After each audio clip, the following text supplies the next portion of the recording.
Bismillahirrahmanirrahim. Assalamualaikum warahmatullahi wabarakatuh.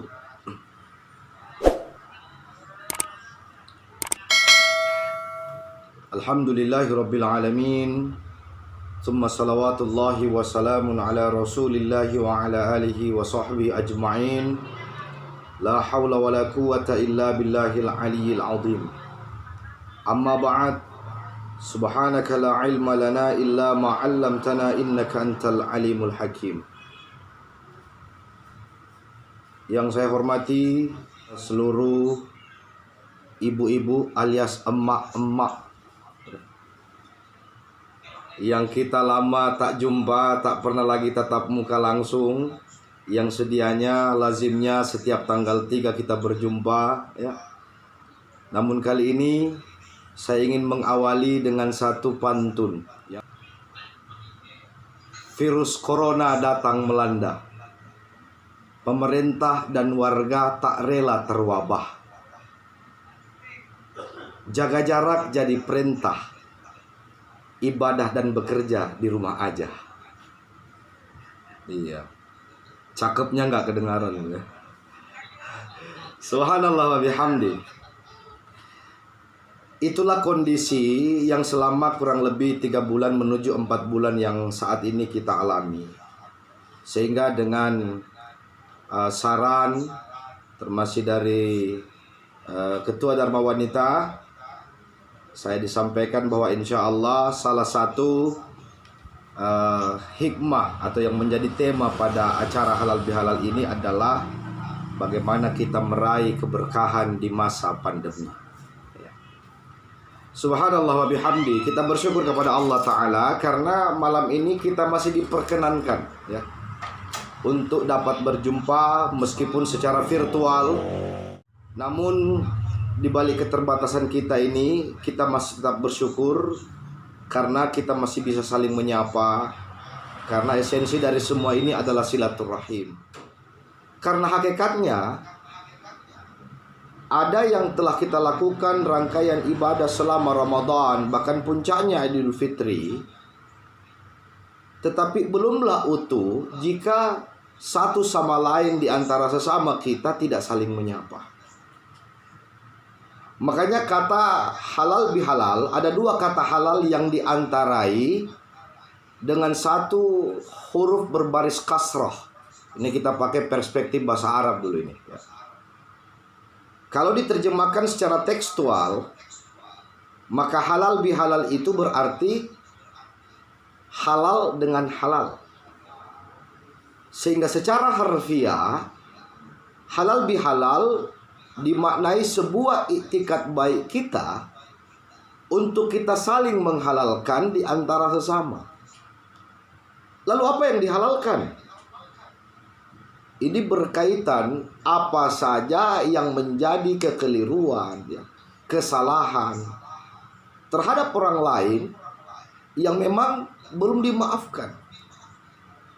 Makanya Islam mengajarkan meminta maaf itu adalah hal yang mulia, tetapi jauh lebih mulia memaafkan kesalahan orang lain sebelum ia minta dimaafkan. Ibu-ibu, saya ingin mengingatkan diri saya sembari mengajak kita semua untuk merenungkan 2 ayat Allah di dalam Al-Quran yang terdapat pada surah Ali Imran. Ali Imran pada ayat 133 dan 134. Di dalam ayat ini Allah Subhanahu wa Ta'ala memerintahkan, Bismillahirrahmanirrahim, wasari'u ila maghfiratin min rabbikum wa jannatin arduhas samawati wal ard uiddat lil muttaqin. Allah perintahkan kita, dan bersegeralah kamu sekalian. Jadi ayat ini diawali dengan satu kaidah perintah. Kalau dalam pendekatan usul fikih atau dasar-dasar hukum agama, al aslu fil amr lil wujub. Pada dasarnya yang namanya perintah itu adalah wajib. Artinya ini menjadi kewajiban untuk kita semua karena Allah perintahkan secara umum kepada manusia. dan bersegeralah kamu sekalian. Kepada apa kita mesti segerakan? Ila maghfiratim min rabbikum, menuju ampunan Tuhanmu. Dengan ampunan Tuhan itu juga beriring kita menuju kepada wajannatin arduhas samawati wal ard. Jadi selain ampunan yang kita bersegera kepadanya, maka juga kita mesti bersegera menuju surganya Allah. Seperti apa surga Allah yang Allah gambarkan itu? Ya. Wajannatin arduhas samawati wal ard, surga itu seluas langit dan bumi, kata Allah. Di ujung ayat 133 pada surah Ali Imran ini, Allah menjelaskan bahwa yang namanya ampunan Tuhan, surganya Allah, itu hanya disediakan uiddat lil muttaqin, hanya bagi orang-orang yang bertakwa.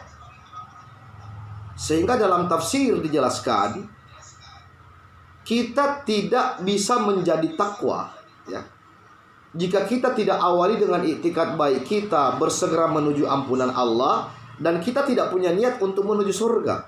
Dengan kata lain, bahwa ampunan Allah Ta'ala termasuk surga yang Allah siapkan itu hanya disediakan bagi orang-orang yang bertakwa. Lalu siapa saja yang bisa disebut takwa? Nah, di sini nanti bisa kita petik hikmah apa keberkahan yang bisa kita dapatkan, apalagi khususnya di masa pandemi ini. Ya. Alladzina yunfikuna fis sarra'i wad dharra wal kadhiminal ghaidha wal 'afina 'anil nas wallahu yuhibbul muhsinin. Pada ayat 134 di surah Ali Imran, Allah memberikan penjelasan dengan terang. Siapa orang bertakwa itu? Bagaimana kriterianya orang bertakwa menurut Allah yang memang bisa mendapatkan ampunan Allah dan disiapkan baginya surganya Allah? Alladzina yunfikuna fis sarra'i wad dharra. Orang-orang yang takwa itu, orang yang mereka disediakan ampunan dan surganya Allah adalah mereka yang selalu mau dan berusaha, ya, menafkahkan hartanya di jalan Allah, baik dalam keadaan lapang maupun dalam keadaan sempit. Kalau dalam penjelasan tafsir, ibu-ibu sekalian, di saat Allah berikan kita kelonggaran, memang semestinya, ya, kita banyak berbagi, apalagi di masa pandemi ini. Begitu banyak orang yang terdampak, ya, dalam konteks realitas, baik yang kita laksikan langsung di dunia nyata maupun yang kita baca atau kita lihat di dunia maya. Ini kelompok ibu-ibu kita di Kabupaten Kolaka luar biasa, ya. Mulai yang digarap, yang dirintis oleh Badan Kontak Majelis Taklim BKMT, yang saya biasa plesetkan, BKMT ini Badan Kontak Mama-Mama Tawah, ya. Ini kontak-kontaknya Mama-Mama ini kalau sudah kode-kode, waduh luar biasa, semua pada bergerak. Belum lagi yang digalang oleh PKK. Terakhir yang masih segar, bagaimana dengan Dinas Perlindungan Anak Pemberdayaan Perempuan melakukan hal yang sama, ya. Bahkan ketika ada yang belum tersentuh, belum terjamah, mereka yang terdampak dari COVID ini, justru ibu-ibu yang lebih awal, ya, menjadi perintis, pelopor, dan itu luar biasa. Allahu Karim. Nah, apalagi ketika dalam keadaan sempit, ya, pengertiannya bahwa di saat misalnya apa yang kita punya hanya bisa untuk kebutuhan kita, untuk makan kita, tapi di saat seperti itu kita masih berusaha untuk mau dan berusaha untuk bisa berinfak di jalan Allah, maka ini juga luar biasa, ya. Hanya kadang-kadang ibu sekalian, ketika kita bicara infak atau sedekah, kita berbagi, apalagi memang mereka yang berhak untuk menikmati apa yang kita punya itu ujiannya sedekah, ujiannya infak itu kadang-kadang ada istilah saya yang saya sebut dengan matematika ekonomi. Kita ambil contoh yang sederhana. Kita punya duit misalnya 1 juta, tapi ketika kita mau nyumbang 200.000, berpikir kita, duit saya 1 juta, kalau saya nyumbang 200 berarti tinggal 800. Yang kita hitung kurangnya. Kita tidak pernah berpikir apa nilai tambah dari yang kita infakkan. Padahal agama mengajarkan kita, ya, bahwa selain pahala yang pasti Allah sudah janjikan, ya. Jadi orang yang beribadah, siapapun kita, ya, maka seluruh ibadah yang kita tunaikan termasuk infak, sedekah, dijamin oleh Allah Ta'ala pasti ada pahalanya. Nah ternyata selain pahala, ada nilai investasi yang sebenarnya kita lakukan di situ. Makanya Allah menjamin dalam Al-Quran, Mathalul ladzina yunfikuna amwalahum fi sabilillahi kamathali habbah. Allah menjelaskan perumpamaan orang-orang yang menginfakkan hartanya di jalan Allah. Diibaratkan, ya, mereka berinfak, mereka bersedekah dengan satu, tapi dari satu itu Allah tumbuhkan jadi 7. Dan setiap 7 tangkai itu, kata Allah, setiap tangkainya itu tumbuh 100 bulir. Apa artinya? Bahwa kita nyumbang 1, Allah sudah ganti dengan 700. Iya. Ini yang perlu kita hujamkan, tanamkan, kita ilhamkan dalam diri kita masing-masing. Sehingga kita ini terbiasa dengan tradisi yang baik, ya, bersedekah, berinfak. Nah, kalau di saat kita tidak lapang saja, ya, atau dalam keadaan sempit, dalam keadaan kita pas-pasan, kita masih mau berusaha untuk berinfak, dan ini yang paling mulia. Nah, apalagi kalau misalnya kita dalam keadaan punya kelonggaran, Allah berikan kelapangan. Iya. Ini jangan sampai, mohon maaf ya, jangan sampai ketika misalnya kita ke masjid, ini umpama kalau masjid sudah bisa dibuka, ya, kita harus tetap taat kepada perintah dari apa yang disampaikan pemerintah kita, ya. Itu kadang-kadang kalau kita ke masjid, begitu kota amal lewat, kota amal itu meluncur cepat, jalannya kencang. Kenapa dia kencang? Tidak singgah-singgah. Kadang-kadang juga singgah lama lagi. Bukan justru singkat, tapi lama. Apa yang membuat dia lama? Kita periksa saku kita, kita tarik dompet kita, tarik tas kita, kita pilih-pilih, cari yang paling kecil. Iya. Mau kasih mouse 100.000 masih berpikir, kalau aku beli paket data ini dapatkan 20 giga, 1 bulan ku pakai tidak habis-habis. Tak jadi lagi masuk uang 100.000. Mau disumbangkan 50.000 masih berpikir, ya. 20.000 juga masih berpikir. Dicari uang yang paling kecil, dapat Tommy uang 1.000 di situ. Iya. Ketika temannya tanya, loh kenapa sampai nyumbangnya sedikit? Bukankah tadi ini baru saja gajian? Apalagi kalau di Pemda TPP-nya udah cair, meskipun sempat terhambat karena bank Bahtera Mas tertutup, ya. Iya. Allah Karim. Dia jawab, sudah inilah keikhlasan saya. Itu bukan ikhlas. Kikirki, sekeki. Hende-hende, hende-hende kamu sopi kasih. Ya. Nah, di sini ujian untuk bersedekah. Nah, karena itu termasuk ketika di zaman atau di masa pandemi ini, ya, sambil tetap kita berdoa kepada Allah, semoga Allah segera mengangkat dan menghilangkan, ya, segala bentuk wabah yang ada di negeri kita ini, maka jangan kita lalaikan, ya, tanggung jawab kita untuk berbagi terhadap sesama. Minimal, ya, siapa yang kita tahu yang mereka itu membutuhkan, maka ringankanlah uluran tangan kita untuk membantu mereka, ya. Ibu sekalian, jamaah yang saya muliakan,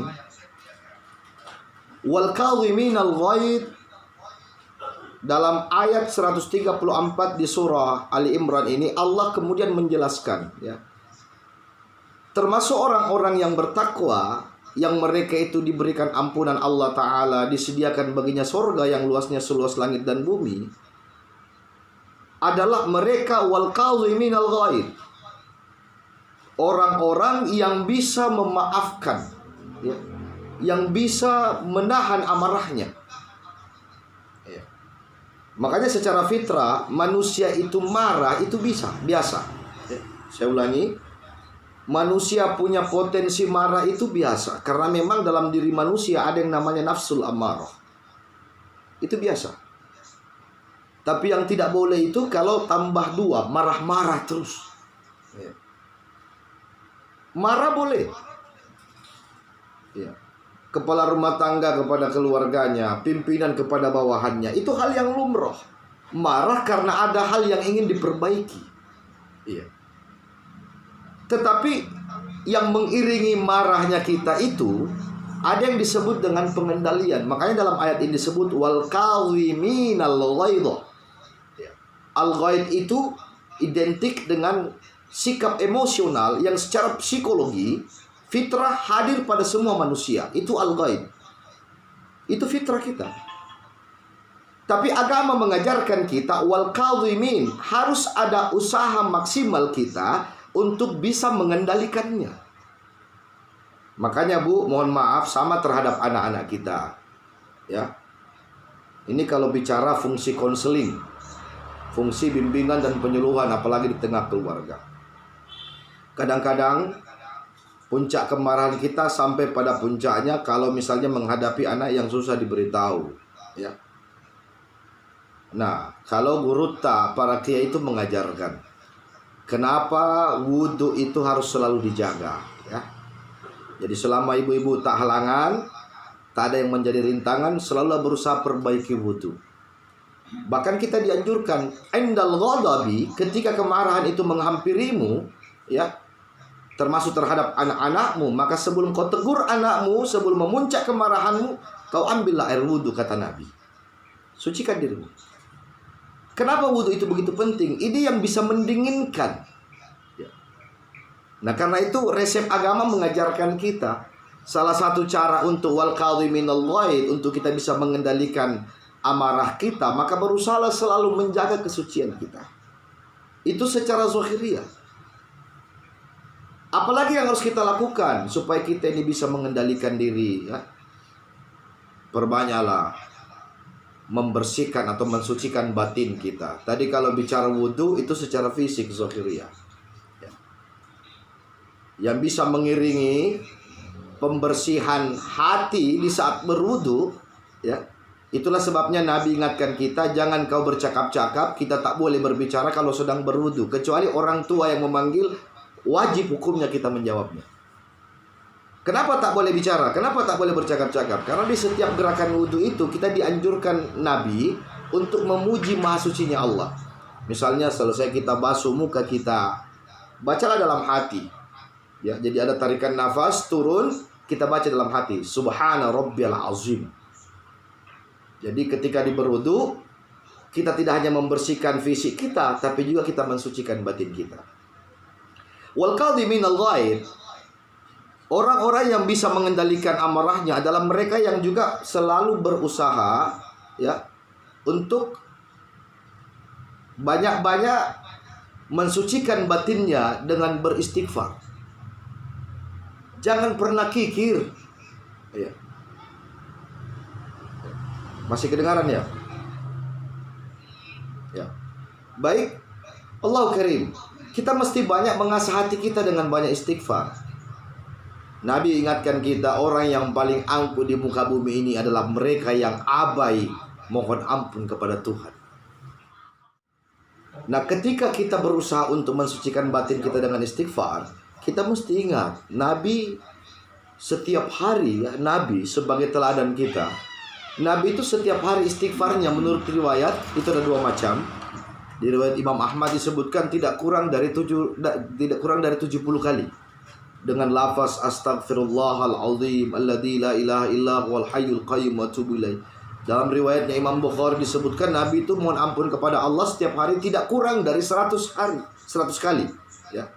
Artinya kalau Nabi saja orang yang dijamin maksum suci dari dosa, tapi beliau masih saja beristighfar mohon ampun kepada Allah, dan terlebih lagi kita ini umatnya yang setiap saat tak lalai dari perbuatan salah, ya. Kita mesti banyak mohon ampun kepada Allah. Nah, termasuk ibu sekalian, istighfar inilah yang memang kita ungkapkan dengan ketulusan kita.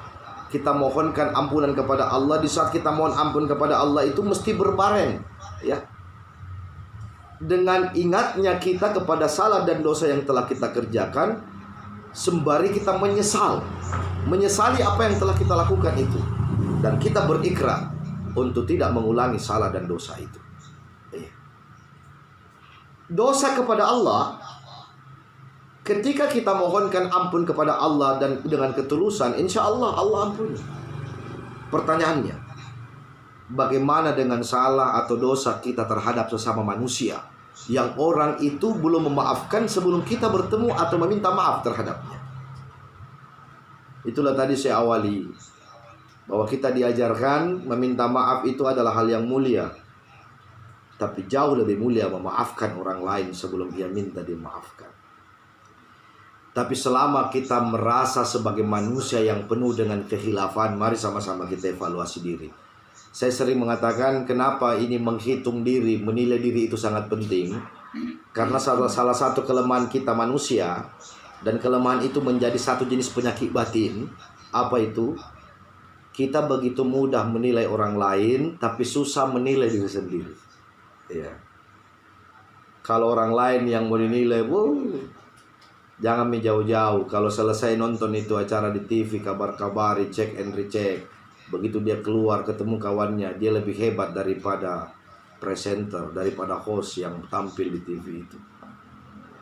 Nah, karena itu kita diminta, bahkan dituntut Allah Ta'ala, termasuk berkaitan salah kita, terkait salah kita dengan orang lain, ya, maka sepatutnya kita berikhtiar, selalu kita sadari kelemahan kita, ya, untuk kemudian kita berusaha meminta untuk dimaafkan. Nah, makanya dalam syarat yang ketiga yang Allah kabarkan kepada kita di surah Ali Imran 134 ini, Allah menjelaskan wal afina 'anin nas. Yang masuk kategori orang-orang yang bertakwa, yang mereka mendapatkan ampunan Allah, disediakan surganya Allah, adalah mereka yang mau selalu memaafkan kesalahan orang lain. Iya. Jadilah kita orang yang pemaaf.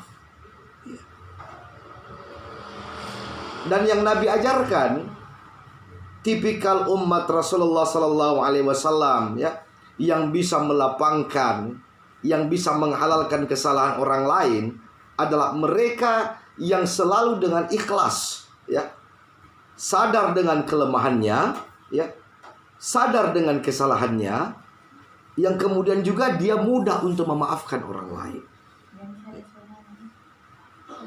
Nah, karena itu di ujung ayat 134 di surah Ali Imran ini Allah menegaskan wallahu yuhibbul muhsinin.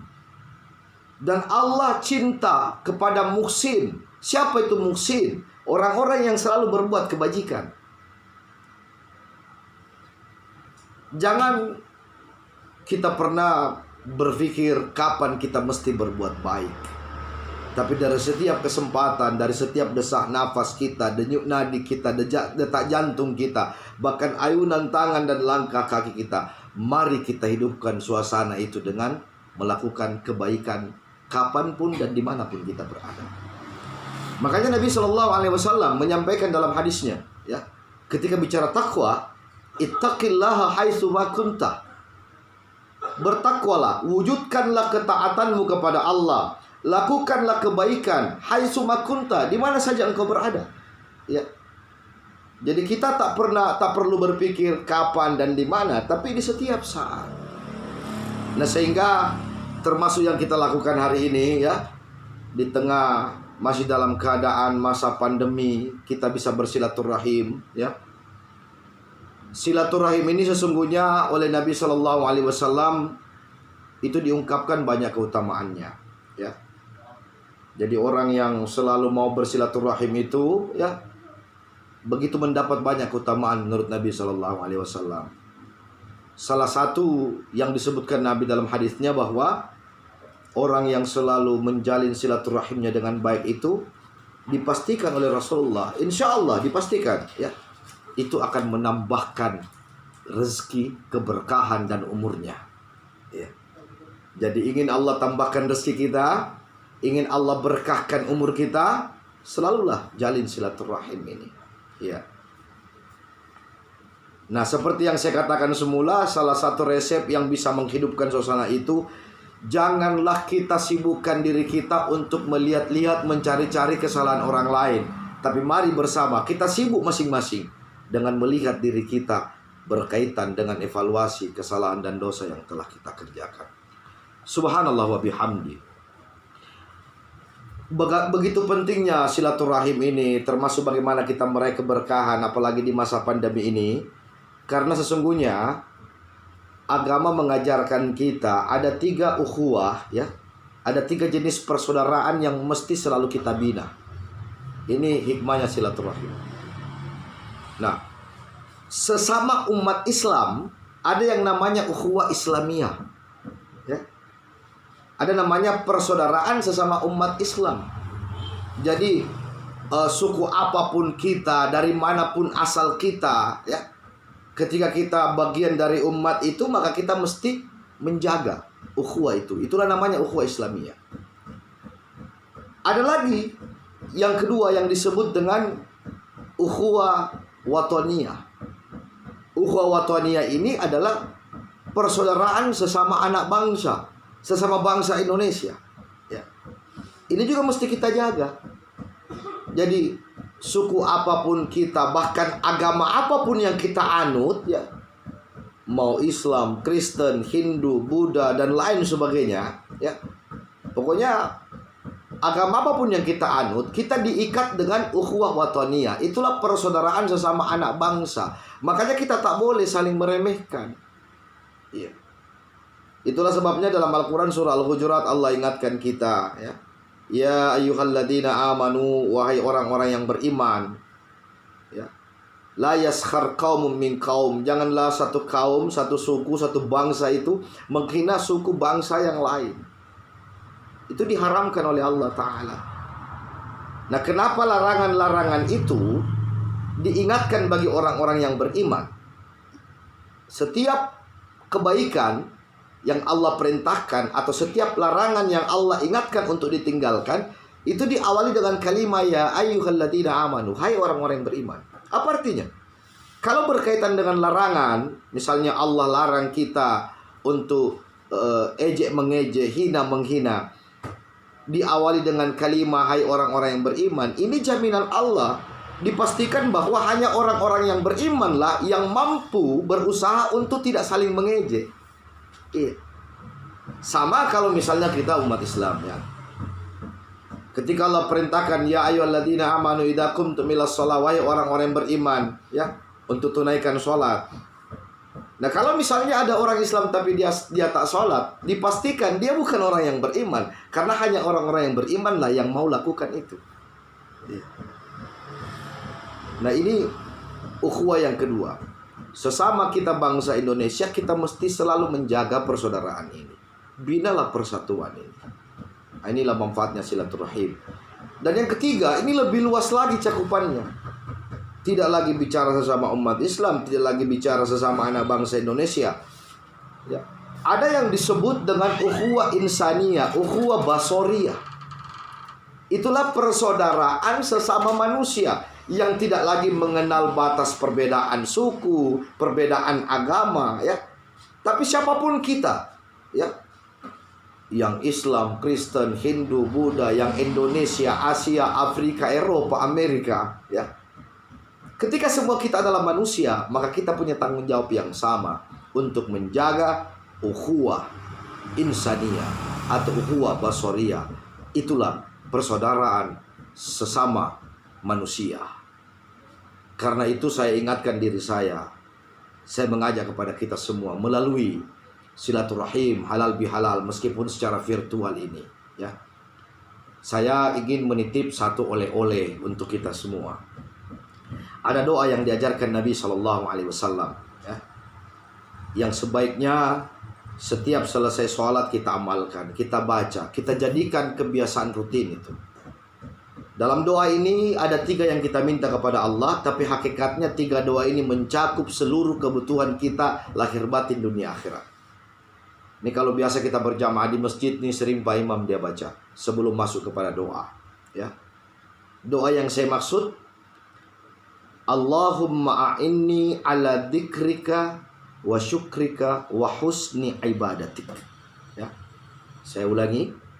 Jadi kalau bacanya untuk sendiri Allahumma a'inni, ya. Tapi kalau kita mau baca untuk jamaah, untuk banyak orang, a'inni itu diganti jadi a'inna. Nah. Jadi kalau kita baca untuk berjamaah, Allahumma a'inna ala dzikrika wa syukrika wa husni ibadatik. Dengan bahasa Indonesia boleh. Ya Allah Tuhan kami, sungguh kami mohon, ya, ala dzikrika. Jadikan kami hamba yang selalu ingat kepadamu. Artinya, kalau setiap saat kita mengingat Allah Ta'ala, maka dalam setiap keadaan pun kita wujudkan ketaatan penghambaan kita. Wa syukrika, kita minta juga kepada Allah supaya Allah jadikan kita hamba yang selalu mensyukuri nikmatnya. Selalu kita bersyukur. Ya. Hamba yang selalu bersyukur hakikatnya adalah mereka yang setiap saat Allah anugerahkan rezeki kepadanya. Wa husni ibadatik. Dan ketiga yang kita minta kepada Allah Ta'ala, kita minta supaya dijadikan hamba yang terbaik dalam beribadah. Karena tidak ada tujuan lain Allah ciptakan kita. Wa ma khalaqtul jinna wal insa illa liya'budun. Tidaklah Allah menciptakan jin dan manusia kecuali semata-mata untuk mengabdi, menghambakan diri, menjadikan diri hamba terhadapnya melalui penghambaan baik yang Allah fardukan maupun yang menjadi sunnah Rasulullah Muhammad SAW. Di penghujung uraian ini, ya, saya kembali merefleksikan apa yang Rasulullah SAW ingatkan kepada kita, bahwa sebaik-baik hamba, sebaik-baik manusia, selain dia berusaha mewujudkan ketaatannya kepada Allah dimanapun dia berada, ittaqullah haitsu ma kunta, wa atbi sayyi'atal hasanata tamhuha. Berusahalah kita mengganti seluruh kesalahan dan dosa yang telah kita kerjakan dengan berbagai macam amal kebajikan, ya. Apalagi di tengah masa pandemi saat ini, ya. Sekali lagi saya ingatkan diri saya ajak kepada kita semua, mari semakin kita tingkatkan kepekaan kita, kita hidupkan kepedulian kita secara sosial, kita tingkatkan kebiasaan kita untuk saling berbagi. Jangan kita lalaikan bahwa di sana sini masih ada saudara-saudara kita yang membutuhkan. Ringankan, ulurkan tangan kita untuk membantu mereka. Seberapapun yang kita infakkan, seberapapun yang kita sumbangkan di jalan Allah Ta'ala, itu pasti punya makna. Dengan catatan, jangan sampai ada hal-hal yang mencederainya. Wa khaliqin nas bi khuluqin hasan. Jadi selain taat kepada Allah, kita mengganti salah dan dosa kita dengan berbagai macam kebaikan, maka wa khaliqin nas bi khuluqin hasan. Berusahalah berakhlak kepada sesama manusia dengan akhlak yang mulia. Hidupkan suasana kebatinan kita yang nyaman terhadap orang lain. Berbaik sangkalah kepada sesama, ya.